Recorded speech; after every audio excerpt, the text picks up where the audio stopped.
If you train a grappling martial art, you can try to train it by yourself, but everyone knows that's not going to work very well. So we go to class and we have coaches and training partners, but what happens when your training partner doesn't want to help you? Or maybe they do want to help you, but the kind of help that they're offering is not very helpful. I got a comment outlaying such a situation.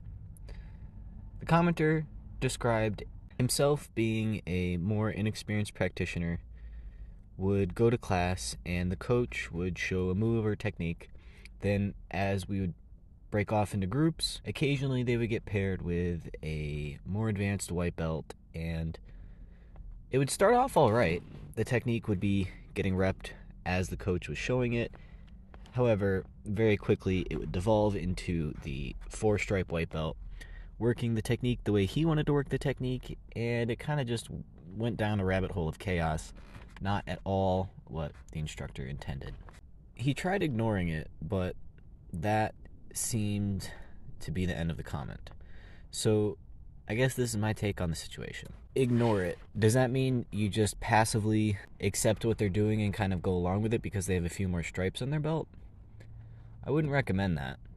If you were to ignore the situation, the way I would recommend ignoring it is by going to class like usual, watching the technique like usual. When it comes time to do the technique and you get partnered up with someone who behaves like this, let them start to go down the rabbit hole, and you can even politely nod your head and say, yes, no problem, I understand. And when it comes time for them to do the technique, let them go down the rabbit hole, let them do whatever they want. But when you do the technique, try to do it the way the coach showed, so that way you can work it the way you want. But let's understand, why do they actually have this mentality? And then later we'll get to some more advanced ways of dealing with this problem. It's one of those cases where they're trying to help, but it's actually hurting.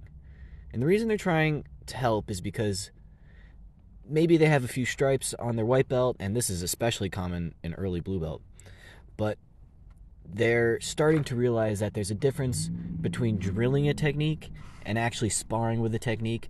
And sometimes when you spar with the technique enough times, you'll learn little variations based off your body type or your opponent's reactions that mean you're going to do it a little bit differently than it was shown in the class the first day you learned it. However, when you're still a white belt, an early blue belt, generally these are not the best. Sometimes it's really helpful, but oftentimes, and it seems like based off the sound of this comment, this is the situation. Sometimes it's not very helpful, especially to training partners.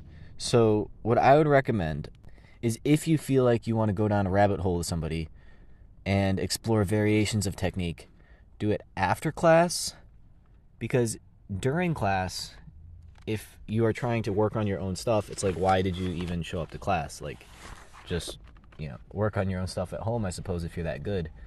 My recommendation is, if you're at class, try to learn whatever the person in front of you is trying to show you. And I recommend just trying to learn every technique as it's being shown, is because oftentimes the technique, even though there will be a bunch of different variations, the reason the person is showing the one they're showing is because that's the one that they've had the most success with for them. And so maybe if you don't have the same body type or personality, you're not going to get the technique as intuitively or as quickly as they did on their first time. But that doesn't mean it's not going to be beneficial to you. And I would say there have been numerous times where I would practice a technique that I didn't really think was going to be beneficial to me, or it was like, I don't really, I'm not going to use this.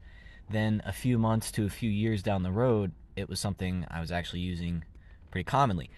And the flip side, when I would go against somebody else who had that same body type or use that same technique, I would now have the understanding. So what are some advanced ways for dealing with this problem, right? So we want to go in, we want to learn the technique, how the instructor is showing, but we have a training partner who's not complying. We can ignore it by kind of still trying to do the technique the way the instructor is showing, but let's say this training partner keeps insisting, or it's not working, or it's just awkward or weird. If you verbally say out loud, hey, no, I'd rather actually just do the technique the way the coach has shown us, I don't know why you're insisting we do this variation, that's like kind of a a strong statement to say out loud, especially if it's within earshot of the coach, because chances are any coach on the mat hears white belts going off and doing a variation, especially if it's like an overheard earshot, like one of those things where you're not specifically trying to like call the coach over, but like he kind of can hear. They'll look over real quick, and then the coach will come over. If you want to be a little less aggressive about it, all right, that's not even really aggressive, that's kind of passive aggressive. But if you want to be a little more slick about it, a little, go around, take the back, you could use your hand when the coach is looking at you to call him over and specifically ask them to show the technique one more time and say, hey, I was having trouble around XYZ part. And coincidentally, XYZ part is the exact part that the other white belt is trying to go down a rabbit hole on.